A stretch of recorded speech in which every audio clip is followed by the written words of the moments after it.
연예계 성추문이 좀 한동안 연예계 성추문 때문에 시끄러웠죠. 근데 이게 이제는 문화계로 옮겨가는 분위기입니다. 문인들의 성추문이 끊이지 않고 있는데요. 이번에는 배용재 시인이 지금 도마 위에 올랐다 그러는데 이게 뭡니까? 배용재 시인이 이제 경기도에 있는 한 예술고등학교에서 이제 그 문장과를 지도했던 것 같습니다. 예. 근데 이제 그러니까 저 고등학생 아니겠습니까? 제자들이 이제 창작 모임이겠죠. 그럼 미성년자일 거고요. 이들한테 2012년부터 한 3년간에 걸쳐서 그 시창작 모임에서 이분이 한 얘기가 참 웃겨요. 연인은 아니지만 또 특별하게 서로를 생각해주는 관계를 맺자고 그러면서 강제로 키스하고 그다음에 사회적인 어떤 금기를 우리가 뛰어넘어야 된다. 그거를 뛰어넘기 위해서 어떤 변태적인 어떤 성관계를 해야 된다. 그런 말도 안 되는 그런 요구를 했다는 게 나오고요. 이제 여러 가지 말이 나옵니다. 내가 너한테 첫 남자가 돼주겠다. 너랑 자보고 싶다. 이거 어떻게 입으로 옮기기도 저 여성의 어떤 중요 부위를 좀 만져도 되겠느냐 등등 이제 이런 얘기들을 한 게 이제 본인도 이걸 다 인정을 했어요. 인정을 다 했어요. 예. 근데 인정하면 끝은 아닐 것 같은데. 그렇죠. 미성년자 네. 예. 그걸 가지고 그 지금 피해자가 동의했는지 동의 안 했는지 모르지만 피해자는 여고생들이고 이러면요. 여기에 대해서 지금 배용재 시인이 그 제자가 동의를 하고 그렇다 해도 그건 믿을 수가 없고요. 여고생이 뭘 그걸 갖다가 좋아해 가지고 나이가 그렇게 많은 배용재 시인의 그 행동에 응했겠습니까? 그거는 말이 안 되고 저는 이런 거 보면서 우리나라 지금 연예계 성추문이 한참 많았고 제가 재판한 것만 해도 주로 기획사 대표가 새로 연예인이 되고자 하는 20세 이 정도의 여성들을 많이 농락했거든요. 이게 그거는 완전히 그 성폭행이고 이런 경우를 보면은 우리나라 이런 습작 그러니까 제자 스승 관계가 되면은 도제 이게 시스템이요. 공사를 구분 못 하더라고요. 우리나라 그 남성들이 나에 대해서 배우는 사람은 내 소유물 같이 이렇게 생각하는 잘못된 생각을 가지고 이게 더 나아가면 이렇게 되는 것 같은데 정말 안타까운 일인 것 같습니다. 이게 그러니까 아니 어떻게 이걸 밝혀줘서 어떻게 인정을 하게 된 거예요? 그러니까 SNS에 누가 올린 거예요, 누가? 예, 결국은 그렇게 해서 밝혀진 겁니다. 지금 저 문학계 그쪽에는 지금 저 해시태그라고 그러나요? 예. 거기를 통해 가지고 무수하게 지금 들어오고 있고요. 근데 이분은 또 문제가 또 있어요. 학부형들로부터 또 돈을 빌렸었어요. 급작스럽게 어떤 사고가 났다 해가지고 돈을 빌렸어서 수년 동안 지금까지 또 갚지도 않고 있다는 거예요.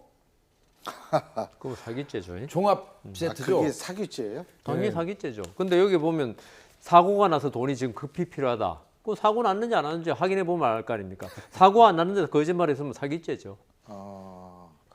근데 이 배용재 시인이라는 게 저는 진짜 문학을 잘 몰라요. 이분이 유명하신 분인 모양이죠. 그렇죠. 동아일보 신천문예 당선돼서 19년차 시인이고요. 제가 볼 땐 그 문단에서는 아주 그 저명한 사람이고 그 미성년자들을 꼬실 때도 내가 문단에서 한마디만 하면 누구든지 그 사장 되고 또 스타 되는 거는 식은죽 먹기다 이런 식으로 해서 미성년자들에게 영향력을 행사할 정도인데 문제는 그 당시에 고등학생이나 그 학생이 그 트위터에다 이 글을 올리지 않았으면 영영 미제로 남았을 사건인데 이것이 그분이 트위터에 올림으로써 세상에 공개됐다는 게 가장 큰 문제고요. 제가 볼 때 그래서 검찰이 경찰이 수사당국이 나서 철저하게 조사해야 되겠지만 그 이전에 문인들 사이에 이런 게 아주 비일비재한 것 같은데 그 문인협회라던가 이런 데서 그 자율적인 그런 내부적인 노력도 좀 같이 병행돼야 하지 않겠냐 할 정도의 문제가 소장님 말씀 중에 꼬신 건 아니고 유혹한 겁니다. 유혹이 위계나 위력이라고 그래요. 저는 이게 단순한 이제 육체적인 침탈뿐만 아니라요. 상당히 그 미성년자의 정신 세계를 파괴했다고 생각을 하는데요. 그렇죠. 굉장히 이제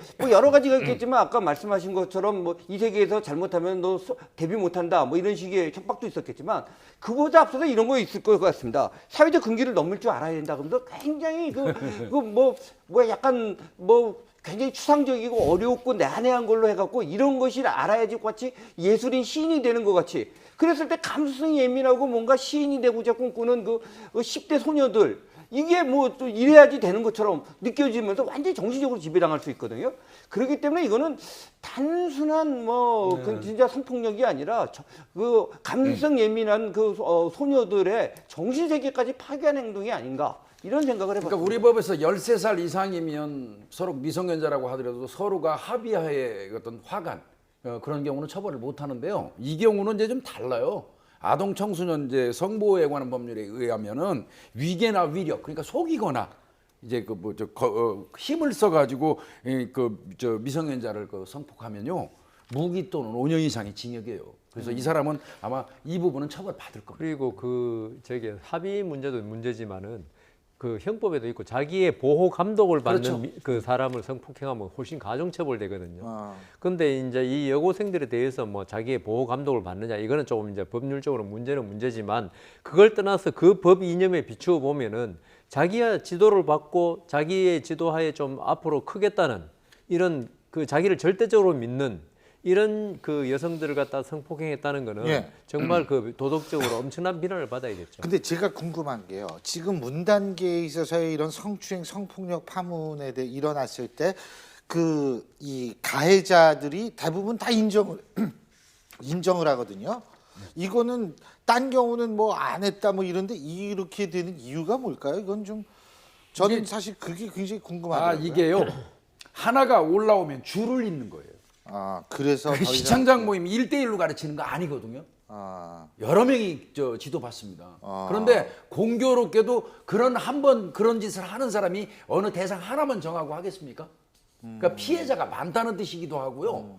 또 그 피해자들이 한 사람이 올리면 지속적으로 올라오는 거예요. 그리고 또 이런 거는 아주 장기간에 걸쳐 그렇죠. 이루어집니다. 그렇기 때문에 예. 이 부인할 수가 없는 그런 상황이 그리고요 또 한 가지 제가 궁금한 게 지금 이 사건이 일어난 지가 시간이 꽤 됐어요. 하지만 그 중간에 뭐냐면 성추행, 성폭행은 인지만 하더라도 검찰이나 경찰이 인지만 하더라도 수사에 들어갈 수 있게 됐죠. 그렇습니다. 그럼 사건 발생이 그 이전에 됐다 하더라도 나중에 그게 법이 중간에 바뀐 거 아니에요, 사실은. 상관없이 그냥 인지면 수사 들어갈 수 있어요, 지금. 그게 지금 친고죄가 폐지가 없어지고 됐으니까. 난 이후의 행위가 경찰이 이제 인지할 수 있는 거고요. 그 직전에 친고죄가 이전이면 2013년요. 그게 제가 날짜를 정확히 네, 몰라가지고 2013 언제 년. 바뀌었는지. 네. 어쨌든 참 이런 일이 좀 일어나지 말아야 되는데 참 걱정입니다.